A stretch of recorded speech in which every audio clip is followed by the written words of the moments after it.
solar langka di beberapa daerah di Sumatera dan beberapa kali Pertalite serta Pertamina Dex hilang di peredaran di banyak SPBU. Ini mismanagement atau ada hal yang lebih besar dari hal itu, yaitu benar telah terjadi perang energi seperti yang kita bicarakan beberapa bulan yang lalu. Setelah perang biologi, maka dilanjut dengan perang cuaca dan dilanjut dengan perang energi. Oke, kita dianggap konspirasi ya, dianggap globalis itu tidak ada, dianggap operasi intelijen Tiongkok itu tidak ada karena konspirasi teori, dianggap CIA itu dongeng operasi-operasinya, dianggap peraturan yang menguntungkan oligarki itu kebetulan, bukan pesanan yang dibayar kepada para pembuat peraturan di Senayan dan pejabat di tingkat menteri, itu tidak ada ya. Bernegara kalau terlalu polos, tidak pernah ikut Sespim, Sesko, Lemhanas dan lain sebagainya, ditambah orang di sekelilingnya punya ilmu masa lalu, ya berat menjalankan masa depan bangsa dan negara kalau begitu. Keterlepasan dari masa lalu dengan masa kini itu bukan karena corona dengan efek lockdown dan vaksinnya saja. Perilaku berubah cepat terutama generasi milenial dan Gen Z karena digital teknologi membuat banyak hal berubah. Ini terjadi jauh sebelum tahun 2019,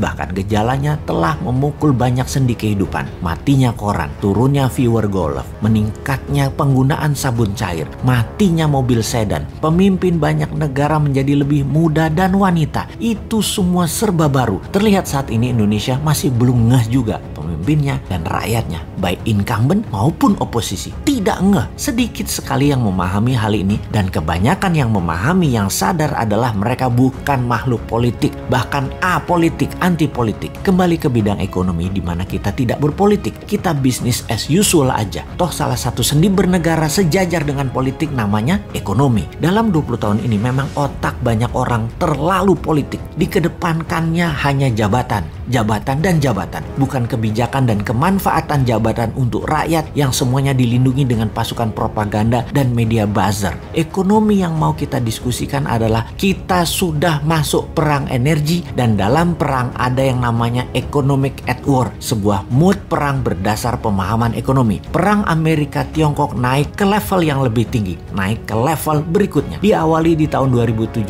dengan trade war, kemudian saling serang dengan financial war, kemudian masuk ke biological war, dan yang terbaru perang cuaca atau climate war. Biological war belum selesai seperti analisa awal, sama seperti perang dunia pertama sekitar 4 tahunan, perang dunia kedua juga sekitar 4 tahunan puncaknya. Wabah virus ini kurang lebih 4 tahunan, bisa sampai tahun 2024, namun intensitasnya saat ini mungkin terlihat turun, tetapi kita harus terus waspada, masih bisa mutasi gelombang ketiga serta efek long covid yang belum tersolusikan. Perang energi diawali dengan dimainkannya gas oleh Rusia dan minyak dunia oleh Timur Tengah. Harga bergerak karena stok dibatasi jumlahnya. Apa yang terjadi kalau harga gas ke $60 dalam 3 bulan ke depan? Dan apa yang terjadi kalau harga minyak mentah ke $100?